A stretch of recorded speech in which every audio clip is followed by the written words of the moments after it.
All right, so let's be clear. When I'm talking about dressing rich, this is not what I'm talking about. I'm talking about dressing in a manner that you just look effortlessly stylish. The Italians, of course, have a fancy word for it, sprezzatura. In any case, how does a man go about building a rich-looking wardrobe without breaking the bank? Rule number one is to prioritize. And these are the three questions you want to ask yourself. First up, you want to ask, what's your daily dress code? You want to understand what clothing do you need for your profession? What clothing do you want to wear just in your day-to-day lifestyle to send the message you want to send to the world? Next up, what items are the most versatile ones in your wardrobe? These are items that can be mixed and matched. They can be changed up. They're interchangeable with everything else in your wardrobe. They usually are going to be of a neutral color. They're going to be of a design that they're just going to work with a wide variety of other pieces of clothing. And the third question is, what gaps do you want to fill in your wardrobe? Do you have plenty of shirts, but not too many pairs of trousers? No jackets, but plenty of shoes? So with these three questions, if you can imagine three triangles, we are going to overlap them in a Venn diagram.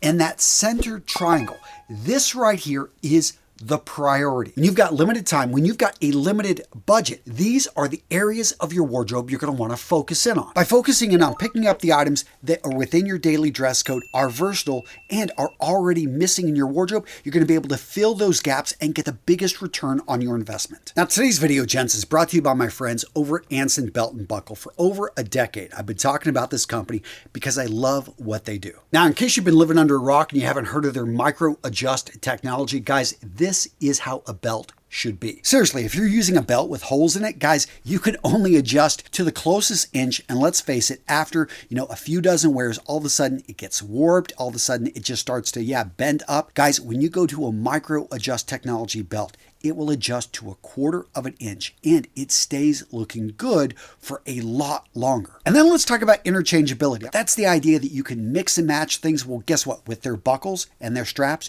you can change them up. So if you grab one of their box sets, you grab 2 buckles, you grab 3 straps, guess what? You have 6 belt combinations. And guys, if you haven't been over to their website lately, you need to get over there and look at all the different straps, all the different colors of the buckles and the different styles. Guys, you are going to be impressed with what you see, especially if you're looking for quality. They've got crocodile and Italian calf skin. One of the things I like about Anson Belt and Buckle is that it doesn't matter if you've got a 50-inch waist or a 20-inch waist. You can just simply buy one of their straps and you cut it to adjust to fit you. But one of you guys actually cutting the strap a little bit too short and you realize, okay, it's my fault. They contacted Dave, one of the founders, and said, hey, I need to buy a new strap. Dave said, don't worry, I will take care of it. That's why I love this company, because they treat customers like family and they replace that strap at no cost. Now, what about discounts? How to be able to get a discount with Anson Belt and Buckle. So if you want to make sure you always get the best deal, go over to their website and join their email list and get on their text club. That's where people get the best discounts. And like I said, with the beautiful box, with the combinations, the fact that you can cut the strap to adjust pretty much any waist size, guys, these make an amazing Father's Day gift. So gents, to check out Anson Belt and Buckle and get the best deal on the web, use that link, go over and grab the box set. You're going to get 3 buckles, 2 straps, 6 belt combinations. Awesome company, proud to support them. Go check them out. So rule number 2 to dressing rich on a budget is to only buy quality, not quantity. I know it sounds simple, but I see so many guys fall for the sale. It's 80% off. It's cheaply made, but gosh, it's 80% off. No, don't buy it. If it doesn't fit you, if it doesn't fit your lifestyle, if you're not going to use it, the most expensive items in your wardrobe are the ones that you never wear. And so many guys fall into, yes, it was a great deal, but it was the wrong size. It didn't suit. It wasn't interchangeable. It didn't work with your existing needs. And all of a sudden you're getting rid of it. Or worse, it's sitting in your closet, just filling up and taking space. Having said that, you may ask the question, how does a man spot quality? The best advice I can give you is to walk into the best menswear store in your area. When you're traveling, go into a store whose maybe watches, clothing, perfumes, whatever it may be, you maybe even can't afford. You're not in there to make a purchase. You're in there to learn. Talk to the sales associate. Ask what does make this quality. Not all of them are going to know, but some of the better ones are going to be able to point out. They're going to be able to break out, hey, the notes of the fragrance. They're going to be able to show you the watch and the design, the history on the brand.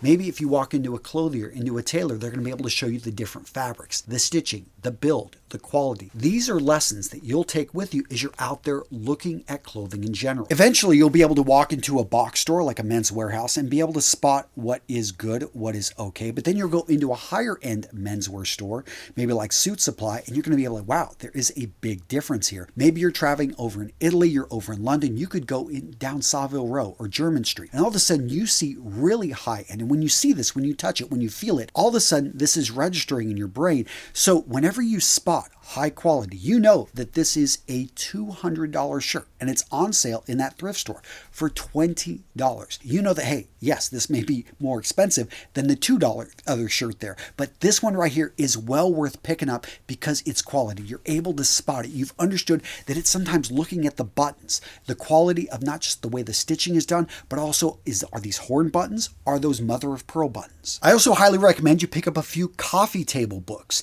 These are going to be ones with nice pictures. When you have nothing else to do, you peruse through them. Yes, 20, 30, 40 bucks. But these books will serve you well because they will save you thousands of dollars over your lifetime as you start to understand the tiny details that separate good from great in menswear. Next up, let's talk about the importance of interchangeable clothing. These are items that are going to work with a wide variety of other items in your wardrobe. This is going to be a classic black or brown belt. Yes, a belt with a nice, interesting pattern in it may grab a little bit of attention, but the problem is it does grab attention. Therefore, it's going to be memorable. And one thing you want to take from this is that, hey, going with items like gray flannel trousers, dark denim, a gray sports jacket, a white dress shirt. These are timeless items. It looks nice if it fits you. It's going to complement your build. Overall, it's going to work with a lot of other items in your wardrobe, but it doesn't really stand out. And some people may say that's boring. I'm going to say that's what makes it interchangeable. The fact that it's almost like a blank canvas that you can draw on. And then you understand that really it's your small accessories. It's those other details like that you can bring in color, you can bring in patterns, and that's where you can have your fun. Next up, you want to be careful of the trap that high quality clothing means it comes from an expensive brand. Now, for somebody just starting to build their wardrobe, not familiar with menswear or clothing in general, they may be saying, well, isn't that counterintuitive? I mean, I've heard the saying, you get what you pay for. Not necessarily in clothing. A lot of times there is a huge markup in the clothing, and there's a lot of established brands that are resting on their laurels, or they're putting out disposable fashion, which the high markup, the high cost is actually related to the fact that it is new and it's out there quick, versus you will see that same item, within a year on a discount rack for 70 to 80% off. Now, if you've watched more than a few of my videos, you're probably wondering, Antonio, you haven't talked about fit. Fit is king, and you're exactly right. Guys, I've talked about the style pyramid where I talk about fit, function, and fabric. Anything that you buy, anything that you wear, you want to make sure fits you well. If you want to dress in a manner that you look like you have style, that you've got some funds behind you, then you want to make sure that your clothing fits. Now, believe it or not, getting clothing adjusted by a seamstress is relatively inexpensive for what it can do to the overall look, but I get it if some of you guys are on a super tight budget. Guys, learn to dart your shirt, to be able to hem your own trousers. It's relatively easy to do. Tons of tutorials. I've got a few here at Real Men Real Style, but right there you can take an average looking pair of trousers. All of a sudden you get rid of that diaper khaki butt. You slim it up on the leg line. All of a sudden that tapered look is much more stylish and timeless. A $2,000 suit that doesn't fit is going to look a lot worse than a $200 suit that's been adjusted to fit the man, because when clothing fits you, it's going to complement your body build. Overall, it's just going to make you look better. Next up, if you want to look rich on a budget, keep your clothing in good condition, and you can easily do this yourself by washing at home, by understanding the difference of how you should treat wool, how you should treat cotton, how you should treat linen. If you're going to wear a linen shirt, make sure that you iron it. And understand that linen shirts, within a few hours, most likely are going to start to wrinkle, so they're always going to be a bit more casual. If you're going to a dressier event, then wear a cotton shirt, which does a much better job of holding up and resisting wrinkling. If you have a wool jacket, understand you cannot run this through the wash. Wool sweaters, you want to be very careful the way that you're cleaning them. You're also going to want to make sure that you get rid of any pilling. This have to happen times in lower quality sweaters, or any sweater that has been run through a bit of rough treatment is worn in a way that all of a sudden the fabrics are going to be rubbing against each other. In addition, anything that's stained, anything that's torn, you want to get repaired if it can be, without actually showing the repair or making it look obvious. But I see so many guys wearing a white shirt that really is past its prime. It's starting to yellow. Now, there are ways to be able to treat this, to be able to bring the whiteness back, but if you can't do it, then it is something you're going to want to replace. The next rule to dressing rich on a budget is to buy timeless, not trendy. One thing I love about menswear is it doesn't change too much. You could buy a suit, you could buy a pair of boots, you can buy, a watch, and know that, hey, this thing, if I buy classic, it is going to be in style. If it was in style 20 years ago, most likely it will be in style again in 20 years. Now, the whimsical winds of fashion, that's where we're going to see the fit on the suits come in. We're going to see them now getting all loose and baggy like they were like 15 years ago. Point being is trends come in and out. And some people follow that. If you're a fashionista, go for it. What are you doing watching my videos? You should be making your own videos. But for the majority of us, especially if you're on a tight budget, you're going to want to buy a classic timeless item. Remember the first part we talked about the priority? You want to identify where you've got a hole in your wardrobe.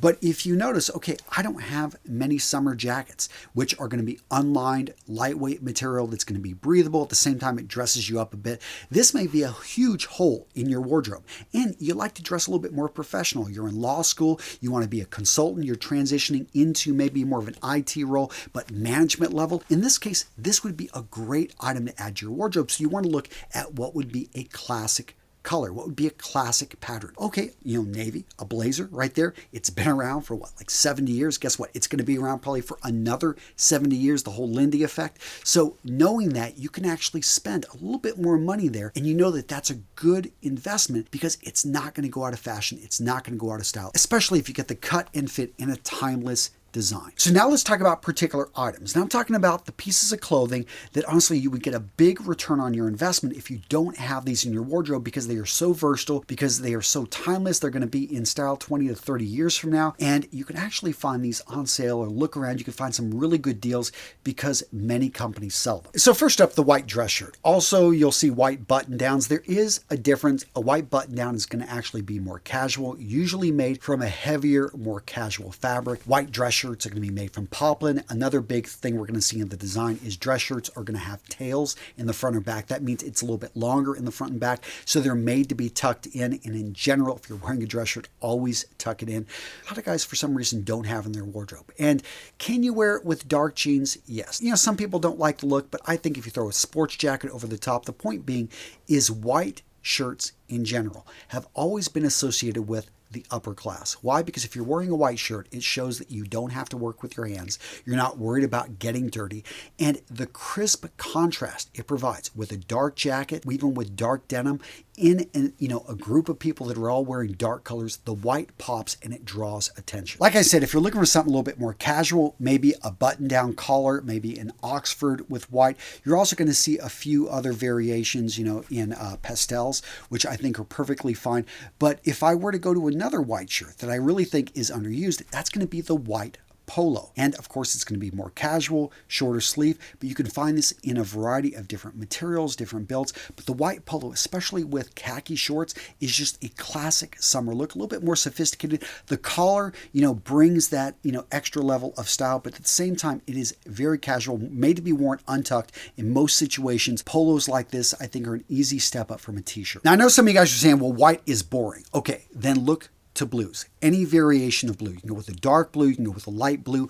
Blue is going to be the second color under white in terms of the mix and match. It works with so many different types of jackets, so many different types of trousers, especially brown, khaki, gray. That's why I love blue, and I know it sounds boring, but really look to change up the style. You could go with a mixture. You can go with a white shirt with a blue pattern on it, but really sticking with this right here and making sure that you've got all your bases covered with the different styles, the different patterns. If you're looking for a shirt that has a button down, that has a mix with the blue and the white, that's going to be a light blue Oxford. This right here, it's so easy to build your base of the wardrobe. And that's the key to having this, looking rich, is having your bases covered. It's not about having something that's really flashy and outlandish. It's about having something that's going to work with anything. That way you can spend the money to get a little bit better quality, maybe get adjusted to fit you, and that is going to be the difference that's going to make you look good. Next up, let's talk about chinos. And I'm not talking about khakis that are oversized. I'm talking about chinos that fit you well and that have been adjusted if necessary. So hemmed, slimmed up on the sides, ones that, especially during the summer, maybe even that you could roll up a little bit shorter. This is going to look so great with the shirts we just talked about,